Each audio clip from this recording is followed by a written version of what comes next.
जागरूक हैं, हमने प्रैक्टिस की है, हमने अभ्यास किया है, तो हम देख सकते हैं कि विचार 2 तरह के होते हैं, कुशल विचार होते हैं और अकुशल विचार होते हैं। तो विचारों के आने को तो नहीं रोक सकते हम, लेकिन अपने विचारों को जो हम चयन कर सकते हैं कि हमने कुशल विचारों को चुनना है या अकुशल विचारों को चुनना है। दुनिया में जितने भी विचार हैं, वो हमें नहीं चुनते हैं, हम ही उन विचारों को चुनते हैं या हम ही उन विचारों को पकड़ते हैं। तो कुशल विचारों को चुनने के लिए बहुत सारी चीज़ें, बहुत सारी बातें भगवान बुद्ध ने बताई हैं। 40 तो कर्मठान भगवान बुद्ध ने बताए हैं, 40 तरीके से ध्यान, अलग-अलग मानसिक अवस्था के आदमी के लिए अलग-अलग तरह के ध्यान। अपने चित्त को देखना कि मेरा मन कैसा है, लोभ मूलक है, द्वेष मूलक है या ज्ञानता मूलक है, और उसके हिसाब से अपने लिए किसी ध्यान का चयन करना, ये आदमी की स्वयं की ज़िम्मेदारी है। क्योंकि कोई भी दूसरे आदमी के चित्त को देख कर के ये नहीं बता सकता, उसके व्यवहार को देख कर के ये नहीं बता सकता कि ये लोभ मूलक है या द्वेष मूलक है या अज्ञानता मूलक है। लेकिन किसी भी ध्यान को चुनने के बाद या पहले ये बहुत ज़रूरी है कि आदमी का जो चित्त है, वो शांत होना चाहिए। हम सभी के जो मन है, वो सांसारिक संस्कारों से बने हुए हैं और वो कभी भी शांत होते नहीं है। वो हमेशा चंचलता उनमें रहती है। कभी एक जगह मन हमारा रुकता नहीं है। इसलिए कभी-कभी मन को मंकी माइंड भी बोलते हैं। बंदर की तरह ये उछल-कूदता रहता है। अभी हम किसी एक काम में लगाते हैं तो ये कहता है ये अच्छा नहीं है, वहाँ चलो, दूसरे में चलो, तीसरी, कहीं हमको रुकने नहीं देता है। लेकिन हम इसको रोक सकते हैं, ये हमारे अपने बा हाथ में। तो मन की चंचलता को रोकने के लिए, मन की शांतता के लिए, मन की एकाग्रता के लिए जो बुद्ध ने बताए हैं, जो भंते संरक्षित ने हमें बताया, ये ज़रूरी है कि हम शीलों का आचरण करें। कोई आदमी शील का आचरण ना करे और ये भी कहे कि मैं मेरा मन शांत हो जाए, तो मुझे मेरे अनुभव से तो लगता नहीं है। बाकी दूसरों का क्या अनुभव है, वो अपना-अपना उनका अनुभव हो सकता है। हम आनापानसति ध्यान में, जैसा कि आप सभी जानते ही हैं, साँस पर अपने मन को एकाग्र करने का प्रयास करते हैं। ये वो पहला काम है जो हम ज़िंदगी में हमेशा ये कहते आए हैं कि मैं किसी का गुलाम नहीं हूँ। मैं वो करता हूँ जो मेरा मन कहता है। तो भई जो मन कहता है वही करते हो तो तुम तो मन के सबसे बड़े गुलाम हुए ना। तो मन की गुलामी को छोड़ कर के मन को हम अपना गुलाम बना सकें, ऐसा ये ध्यान आनापानसति ध्यान है। आज तक ये हमको काम पर लगाता आया है। आनापानसति ध्यान में हम मन को काम पर लगाते हैं, उसको साँस के देखने पर लगाते हैं, साँस के साथ बाँध देते हैं। मेरे मेरे संज्ञान में एक उदाहरण आ रहा है। जैसे गाय होती है और गाय का एक बछड़ा होता है। जब गाय का दूध निकालना होता है तो हम क्या करते हैं, पहले बछड़े को थोड़ा-सा दूध पिलाते हैं, तो वह गाय का दूध थन में तेज़ी से उतर आता है। तो हम उस बछड़े को जो है क्या करते हैं, एक रस्सी से दूसरे खूंटे से बाँध देते हैं।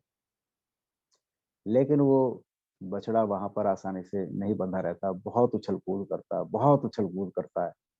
उसका बस चले तो वो रस्सा तोड़ दे या खूंटा ही उखाड़ दे, लेकिन वो दोनों चीज़ मजबूत होती हैं, तो कुछ देर के बाद में वो शांत हो जाता है। ऐसे ही हमारा मन है, जो साँस के साथ बंधा हुआ है और स्मृति उसकी जो है रज्जू है, रस्सी। तो स्मृति के साथ रहने से हम भी बार-बार, बार-बार उसको वहाँ भाग भी जाता है तो ला करके फिर साँस पे लाते हैं। वो भागता है फिर साँस पे लेके आते हैं और धीरे-धीरे जैसे एक उदाहरण बताते हैं कि भई जो आग लगती है, आग जलती है, जब हम उसको बुझाते हैं, तो पानी डालते हैं तो और भी ज़्यादा तेज़ी से भभका आता है। लेकिन जब बार-बार पानी डालते रहते हैं, पानी डालते रहते हैं, पानी डालते रहते हैं, तो ऐसे हम जब बार-बार, रोज़-रोज़, लंबे-लंबे समय तक ध्यान करते रहते हैं, तो वो जो अग्नि है फिर एक दिन शांत हो जाती है, वैसे हमारा मन भी शांत होने लगता है। जब मन सन शांत होने लगता है तो फिर 4 स्मृति उपस्थान उपस्थित होते हैं, जिन्हें ये कहते हैं कि हम कायानुपश्यना, वेदनानुपश्यना, चित्तानुपश्यना और धम्मानुपश्यना। तो इन चीज़ों का हमें एहसास होने लगता है जब हमारा मन शांत होता है। जैसे कहते हैं ना कि जो शांत पानी होता है उसमें चेहरा दिखाई देता है, नहीं तो चेहरा नहीं दिखाई देता है। जब मन शांत होता है तो हमारे मन में हमको एहसास होने लगता है कि हमारे मन में भी कैसे विचार चल रहे हैं, हमारी वेदनाएँ कैसी है, हमारा चित्त कैसा है और हमारी वेदनाएँ कैसी है, हमारी काया में कैसा है, सुखद है, दुखद है। तो इन सब तक जाने के लिए ये पहले ज़रूरी है कि हम आनापानसति ध्यान का बहुत ही सजगता के साथ में, जागृति के साथ में, स्मृतिपूर्ण रह करके उसका हम अध्ययन कर रहे हैं।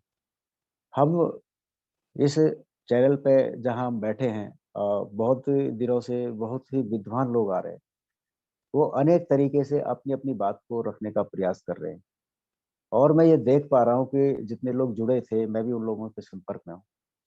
निश्चित रूप से पिछले 1 डेढ़ साल में उनके अपने व्यवहार में, अपनी वाणी में बहुत ही संयम आया है। ये संयम आना, अपनी वाणी पर कंट्रोल होना, ये इस बात का द्योतक है कि उनका मन भी अब शांत धीरे-धीरे हो रहा है और वो ध्यान की गहराइयों में जाने के लिए तैयार है। अपने संग में ज़्यादातर 2 ही ध्यान कराए जाते हैं, आनापानसति ध्यान और मैत्री ध्यान। लेकिन ये जो अ, ध्यान क्लास है, इसमें इतने सारे ध्यान कराए जाते हैं। कायागतानुसति ध्यान, बुद्धानुसति ध्यान, हैं? तो ये सारे जो ध्यान हैं, इन सब का मकसद यही है कि हम अ, अनासक्त कैसे बनें? तो अनासक्त जब ही बनेंगे कि जब हम अपने जीवन की संस्कारिकता को देख पाएँगे। ये सब चीज़ें जितनी भी संस्कारित हैं, ये जो चीज़ें हैं सभी स्थिति इतनी स्थितियों से परिणाम है। जो-जो स्थिति बनती है, वैसा ही हमारा मन बनता चला जाता है, वैसे ही चित्त हमारा बनता चला जाता है, वैसे हम पे संस्कारों का प्रभाव होता है। ये सारी चीज़ें जो है परिस्थिति जन्य हैं। परिस्थिति जैसी होती है वैसा हम महसूस करते हैं। सर्दी लगती है, हम सर्दी में ठंड में सर्दी महसूस करते हैं। गर्मी होगी, मौसम गर्म हो जाएगा तो हम गर्मी महसूस करने लगेंगे, ये संस्कारिकता है। तो और ये चीज़ें हम ये भी देखते हैं अपने अनुभव से धीरे-धीरे कि जब हम ध्यान करने बैठते हैं तो हमसे बैठा नहीं जाता है, कभी इस घुटने में दर्द, कभी उस घुटने में दर्द, कभी कमर में दर्द। लेकिन धीरे-धीरे हम क्या देखते हैं कि वो सारे दर्द चले जाते हैं और हम शांत हो जाते हैं। तो चित्त की शांति और शरीर की स्थिरता, ये ध्यान की गहराइयों में जाने से ही उपलब्ध होती है और यही हमारा उद्देश्य भी होता है। जब तक चित्त शांत नहीं है और हमारा शरीर स्थिर नहीं है, तो हम ध्यान की गहराइयों में ज़्यादा नहीं जाते हैं, ऐसा मैंने महसूस किया है, ऐसा मैंने अनुभव किया है। जो 4 स्मृति अनुष्ठान है वो तभी उपस्थित होते हैं जब हमारा चित्त यानी मन और शरीर दोनों स्थिर हो जाते हैं। मैं कई बार महसूस करता हूँ, सबकी अपनी-अपनी स्थिति हो सकती है लेकिन कई लोग वंदना करते हैं, तो ऐसे-ऐसे झूमते रहते हैं, ऐसे-ऐसे। कई लोग जो है ध्यान करते हैं तो मैंने देखा वो भी आगे-पीछे करते रहते हैं। तो हमें थोड़ा ध्यान रखना चाहिए कि हमारी जो मन है, उसको शांत करने के लिए शरीर का भी शांत होना ज़रूरी है। अगर शरीर हमारा हिलता है, तो मन कभी स्थिर हो जाएगा, मुझे ऐसा लगता नहीं। या मन की स्थिरता को भी हमारा शरीर अभिव्यक्त करता है। ये उसकी अभिव्यक्ति है कि जो हमारा शरीर हिल रहा है, तो हमारे मन में कोई न कोई विचार आगे-पीछे हमको प्रेशर कर रहे हैं। तो वैसा मेरा अपना अनुभव है, जो मैं आपके साथ शेयर कर रहा हूँ। आप लोगों का कोई और भी अनुभव हो सकता है, इससे ज़्यादा अच्छा भी हो सकता है। आप लोगों का अपना निजी अनुभव है। तो आनापानसति ध्यान जो है, वो मेरे मन को मुझे बहुत अच्छा ध्यान लगता है। जब भी मैं आनापानसति ध्यान में जाता हूँ, मेरा मन स्थिर होता है और मेरा जो है शरीर स्थिर होता है, मन शांत होता है, तो मुझे अलग से अनुभूतियाँ महसूस होने लगती है और उनका मैं बहुत ही आनंद लेता हूँ। तो जो मेरे अनुभव थे वो मैंने बताए। तो हमें पूर्ण जागरूकता के साथ में अपना आत्मनिरीक्षण करना चाहिए, पूरी तरह से सतर्क रहना चाहिए, जागरूकता रहना चाहिए और स्पष्ट समझ होनी चाहिए कि मैं जो ध्यान कर रहा हूँ, वो क्यों कर रहा हूँ। शरीर की तथा चित्त की जब जैसी अवस्था होती है, उसकी पर्यवेक्षण उत्प्रेक्षेक्षा का नाम ही संप्रजन है। संप्रजन्य का मतलब है कि हम इसकी एक-एक गतिविधि से वाकिफ़ रहें और हम अपने मन को, अपने शरीर को शांत करें। इसमें आत्मविस्मृति नष्ट होती है और चित्त की भी अभिभूत होता है। चित्त का जो सूक्ष्म विक्षेप है, वो भी हमें मालूम पड़ने लगता है। सूक्ष्म आवाजें भी हमको आने लगती हैं और हमारे अंदर उन जो सूक्ष्म चीजें हैं, सूक्ष्म बातें हैं, जिनको महसूस करते हैं, तो उनके रोकने की भी क्षमता हमारे अंदर धीरे-धीरे पैदा होती है और जिससे हम अपने कुशल-अकुशल को पहचान करके हम कुशल को बढ़ाते हैं और अकुशल को रोकने का प्रयास करते हैं। वैसा भी अनुभव मुझे लगता है। तो हम ये पर्यवेक्षणा या ये ये किसकी करते हैं? तो अपनी काया की पर्यवेक्षणा करते हैं और चित्त की अवस्था का पर्यवेक्षणा करते हैं। खाते, पीते, सोते, जागते, उठते, बैठते, हर समय काया और चित्त का निरीक्षण अभीष्ट कारक है। स्मृति तीव्र आदर से ही उत्पन्न होती है। यदि तीव्र आदर से ही समथ भावना का माहौल बनाने से ही होती है। समथ चित्त की जो शक्ति है, उसे कहते हैं। और जब हमारा चित्त अचपलता हो जाता है, अचंचल हो जाता है, सौम्य हो जाता है, अनुद्धतता होता है, कर्मण्यता, एकाग्रता, एक आरामता इत्यादि सम के लक्षण है। जब हमारे मन में समता होने लगती है, तो ये चीजें हमारे मन में अपने आप आने लगती है। समय के प्रभाव से चित्त समाहित होता है। चित्त समाहित होने से यथाभूत दर्शन ज्ञान होता है और यथाभूत दर्शन ज्ञान से ही सत्वों के प्रति महाकरुणा उत्पन्न होती है। बोधिसत्व की इच्छा होती है, मैं सब सत्वों को भी यथाभूत परिज्ञान कराऊं। इस प्रकार वह शील, चित्त और प्रज्ञा की परिपूर्ण शिक्षा प्राप्त कर सम्यक संबोधि प्राप्त करता है। तो यहाँ ये बहुत जरूरी है कि जब तक हमारे शील परिपूर्ण नहीं होंगे, तो हमारा जो चित्त है वो भी समत नहीं होगा, शांत नहीं होगा। और शांत नहीं होगा तो हम समाधि में नहीं जा सकते और समाधि में नहीं जा सकते तो हमें प्रज्ञा का ज्ञान भी नहीं हो सकता। इसलिए हमें ये जो आर्य अष्टांगिक मार्ग में भी जो पढ़ते हैं शील समाधि और प्रज्ञा, तो शील का आचरण बहुत ही जरूरी है अगर हम आध्यात्मिक मार्ग पर आरूढ़ हुए हैं तो।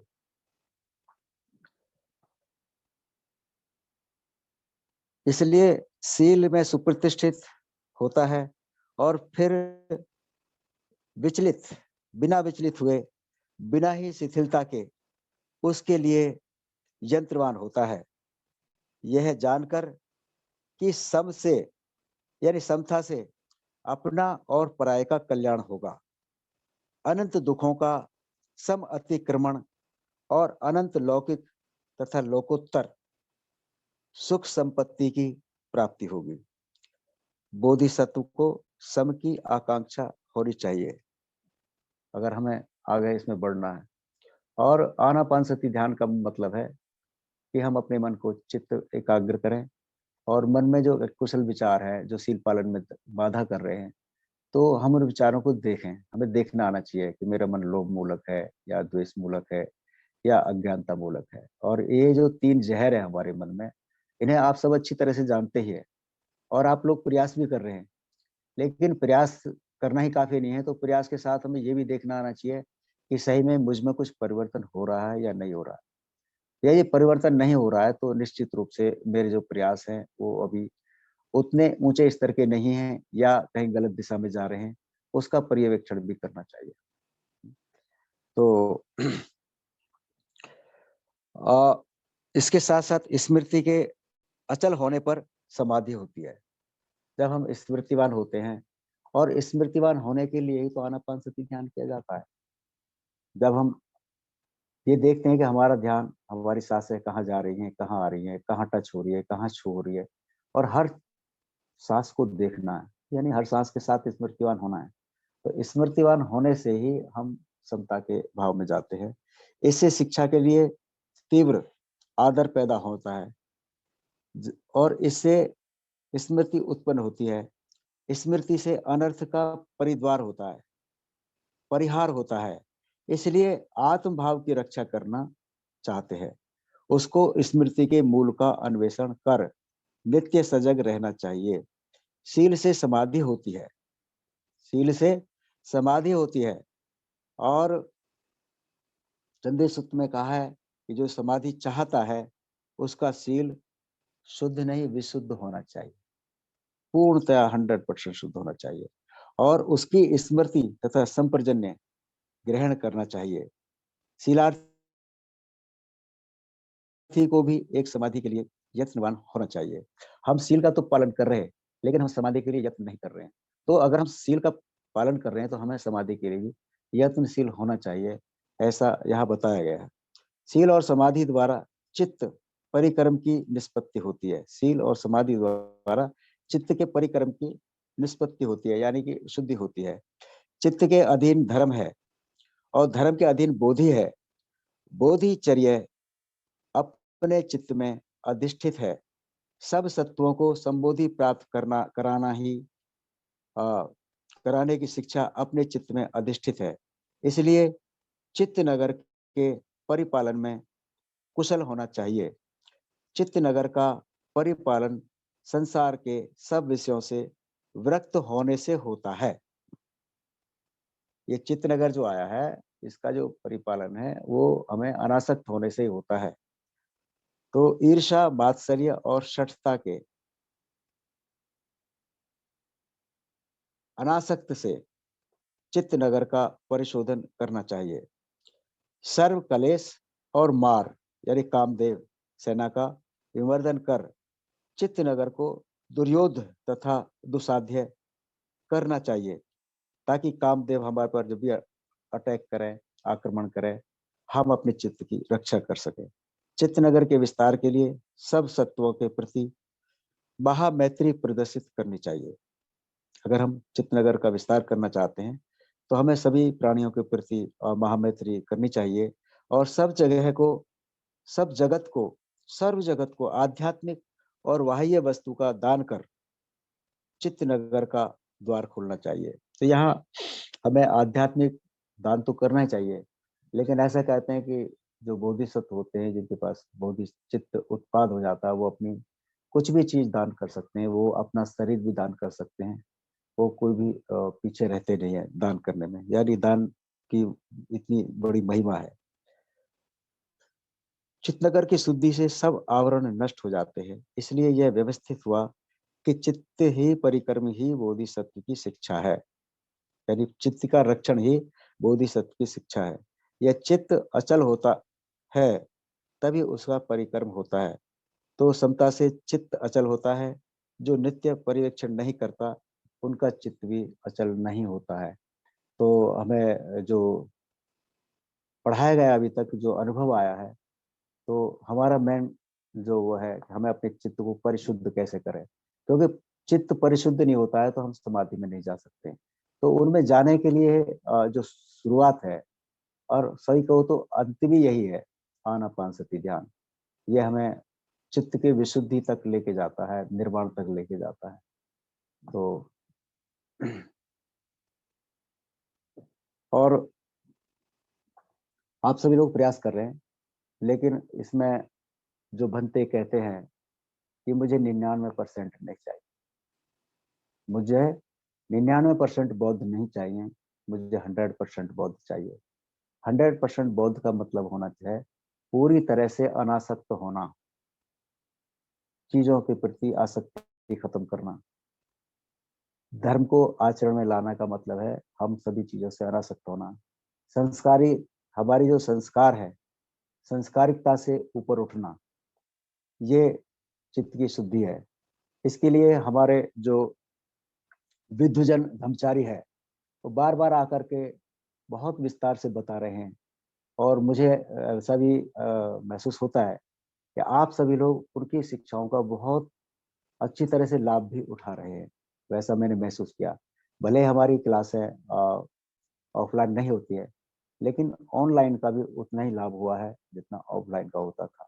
लेकिन इतना ही है कि यहाँ ध्यान करने के बाद में जो ग्रुप चर्चा होती थी, वो भी लोग आपस में कर सकते हैं, अपने कल्याण मित्रों से चर्चा कर सकते हैं, अपने जिन्होंने आचार्य चुने हैं उनसे बात कर सकते हैं। अगर नहीं तो किसी भी धर्मचारी से आप बात कर सकते हैं, और धर्मचारी भी आपस में बात कर सकते हैं, अपनी बातों को शेयर कर सकते हैं। तो वैसा मैं महसूस करता हूँ, और मैं कई ऐसे मेरे धर्मचारी हैं जो निजी मित्रता है मेरी उनके साथ, जो मेरे कल्याण मित्र हैं। बहुत सारे जो विचार आते हैं तो मैं खुद उनके साथ में शेयर करता हूँ। और मन का खुलापन होना, मन के अंदर कोई भी ऐसा भेद नहीं रखना कि जो हमें हमारे चित्त को विकसित होने में बाधा पैदा करे।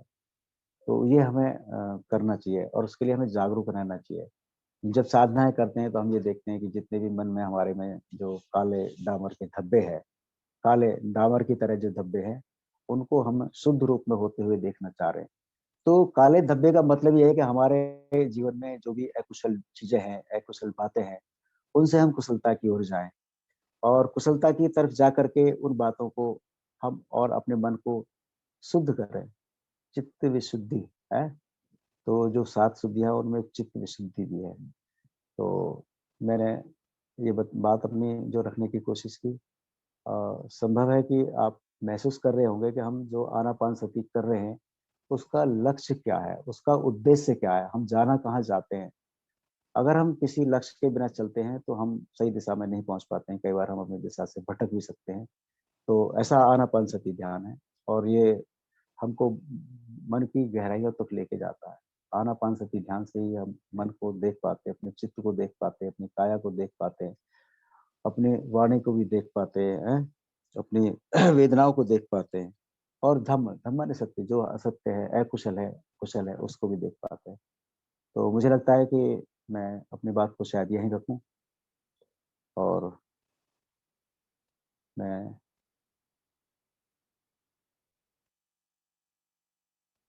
आप आप लोगों ने मुझे सुना उसका बहुत-बहुत पुण्यानुमोदन।